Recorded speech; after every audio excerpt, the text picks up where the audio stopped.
Creo que él no es tanto que considere que no es viable, sino que él ha manifestado que va a trasladar el costo. Obviamente no tendrán ningún inconveniente, es un empresario y como todo empresario no va a invertir para perder. Ese es si se le incrementa el costo, pues lo va a trasladar obviamente al consumidor final, que terminamos siendo nosotros. Sin embargo, es de ponderar la vida o los costos. Es una situación bastante difícil, porque lo que sucedió, bueno, yo no sé cuándo, si habría pasado algo similar anteriormente, no lo recuerdo, no lo sé, pero lamentablemente es un hecho que tuvimos que vivir y que tenemos que buscar las soluciones relativas a esto, ya que nosotros hemos venido prácticamente apagando fuegos. Tenemos como un país incendiado que se ha venido apagando fuegos por sectores, no puede atenderse todo a la vez, simultáneamente es imposible la capacidad económica, especialmente la capacidad económica que tiene el Estado, pero también ha hecho falta mucha voluntad política en el tema de legislación, en el tema de hacer ejecutar las leyes por parte de las autoridades, es decir, ha habido una deficiencia también en cuanto a la implementación o la ejecución de las leyes por parte de los funcionarios. Ha habido, por otra parte, también una ausencia de control, una ausencia de sanciones para estas personas que incumplen con las leyes por parte de los entes contralores, ya sea la Fiscalía General de la República, bien sea las superintendencias en algún momento, la Corte de Cuentas, el Tribunal de Ética, es decir, todo, incluso probidad de la Corte, en cada una de las áreas los entes contralores, sus ausencias de controles, sus ausencias de sanciones son los que a la larga nos han tenido en una situación de incumplimiento permanente de la ley, que es lo que nos ha generado estar en la actualidad como estamos, en el tema de las pandillas con las capturas masivas, en el tema de los accidentes de tránsito con la no implementación de las normas o la falta de fortalecimiento de las que ya tenemos, la ausencia de regulaciones, pero especialmente las sanciones, los controles y las sanciones para el incumplimiento de las que ya hay. Entonces, si, por ejemplo, el horario no venía siendo infringido por este conductor, pero si sabemos que hay un límite de peso por eje, dependiendo del transporte que es, también hay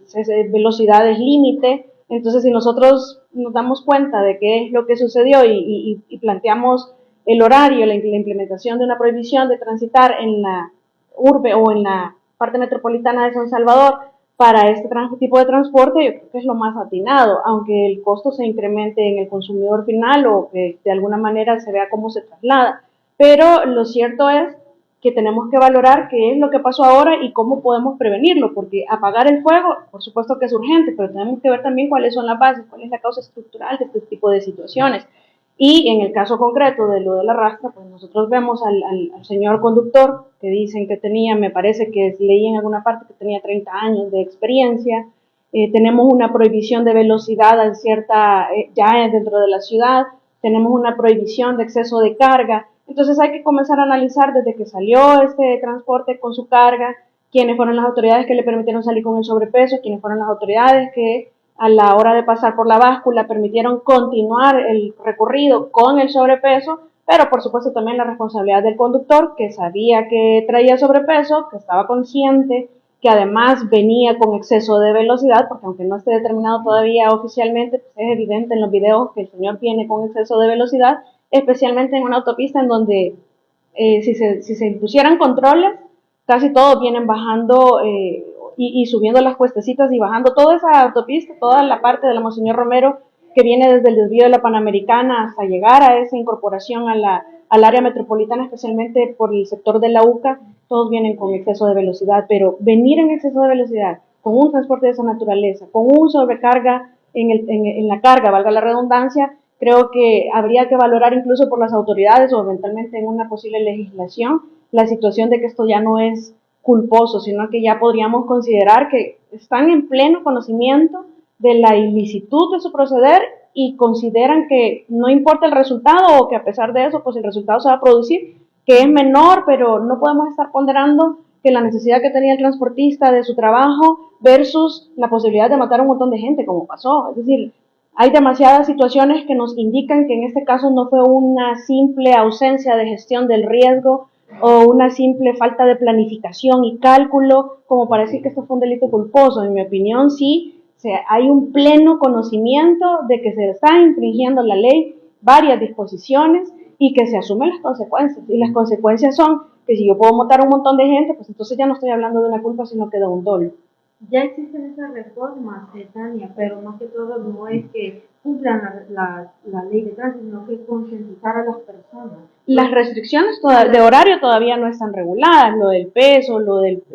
la obligación de pasar, si hay una báscula de pasar a pesarse, eso ya está regulado, es cierto, pero como repito, también han hecho falta los controles y las sanciones específicamente. Hablaba el viceministro que de estar aprobada la reforma de la ley de tránsito, porque esta también es una ley especial de transporte de carga en carretera, pero de estar aprobadas las reformas en las sanciones, estaríamos hablando de no imponer una multa de $57, sino que una de más de 6,000, en este caso en específico. Es como lo que sucedía en el ámbito del trabajo, que las empresas cometían varias infracciones y lo que se pagaba era una sola multa. Ahora se paga, nos ha explicado el ministro de Trabajo, una multa por cada uno de los casos. Entonces las multas ya pasan de miles de dólares, ya no solo son $57. Y es lo mismo que tendríamos que aplicar en diferentes ámbitos. En materia electoral, una infracción de publicidad anticipada, por ejemplo, tiene que comenzar a sancionarse con más dureza todo este tipo de infracciones, porque entonces, si no, lo que va a suceder es que la gente va a comenzar a pagar las multas, porque no importa, al final gano más dinero de lo que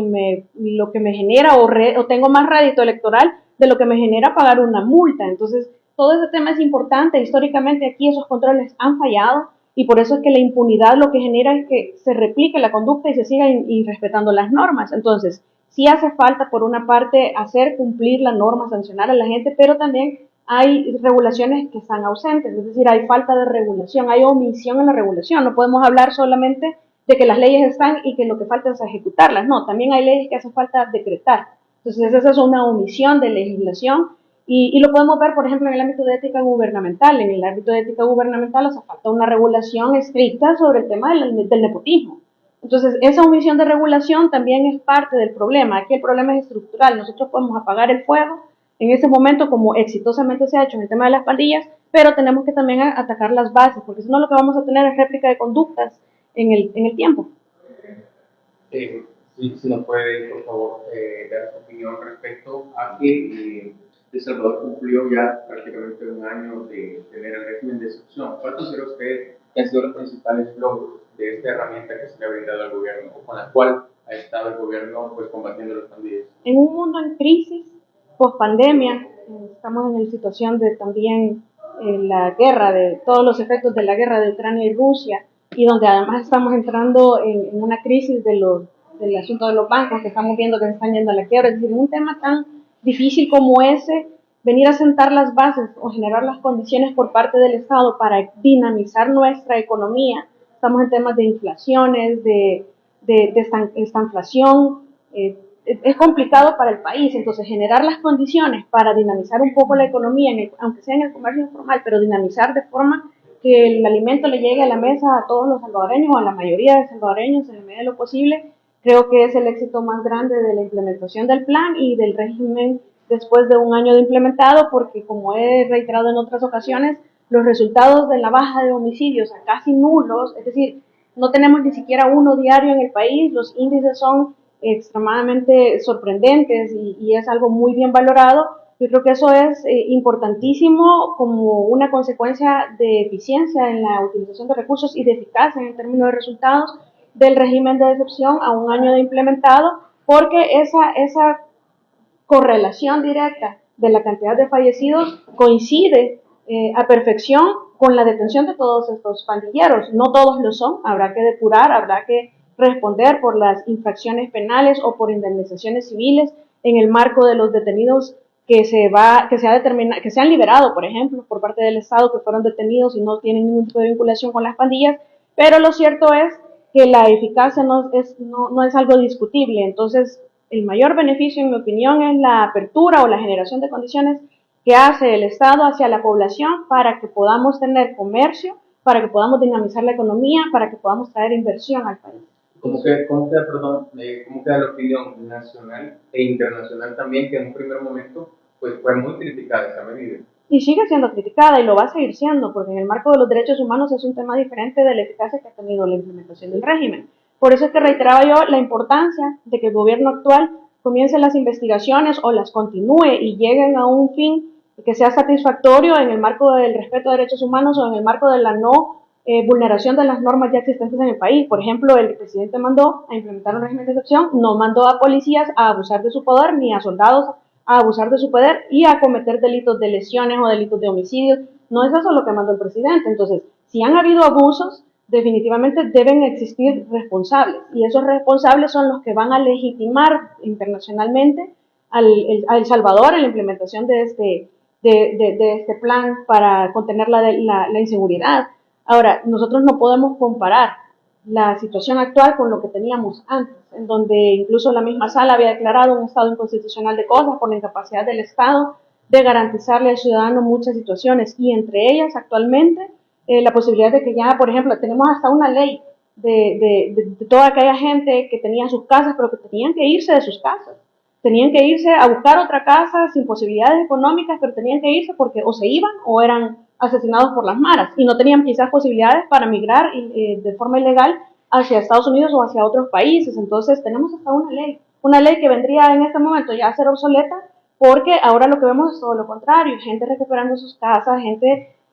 por fin gozando de su patrimonio que le había sido injustamente retirado por las pandillas, la posibilidad o la garantía de que estos criminales no van a regresar a las calles a cometer más crímenes. Entonces yo creo que todo eso es invaluable, por lo menos no a nivel internacional, porque criticar desde la esfera de la academia es fácil. Lo difícil es nosotros, porque la academia al final es como una aspiración, es un valor, pero la realidad es otra. Entonces el arte está en hacer encajar esa teoría, esa aspiración a lo que se está viviendo y a lo que se está viviendo dentro de las posibilidades que tiene cada estado. Nosotros tenemos derecho a defendernos de esa agresión que teníamos por años, porque era un gobierno paralelo definitivamente, que imponía sus reglas, sus sanciones, era un mundo completamente aparte, se habían apoderado del territorio. Entonces hay que valorar varias situaciones, y por supuesto que internacionalmente en el tema de derechos humanos vamos a seguir siendo criticados, pero lo cierto es que la mayoría de la población es la que ha sido beneficiada, porque ellos eran los perjudicados y a la inversa ahora son los beneficiados. Entonces, viéndolo desde sus ojos,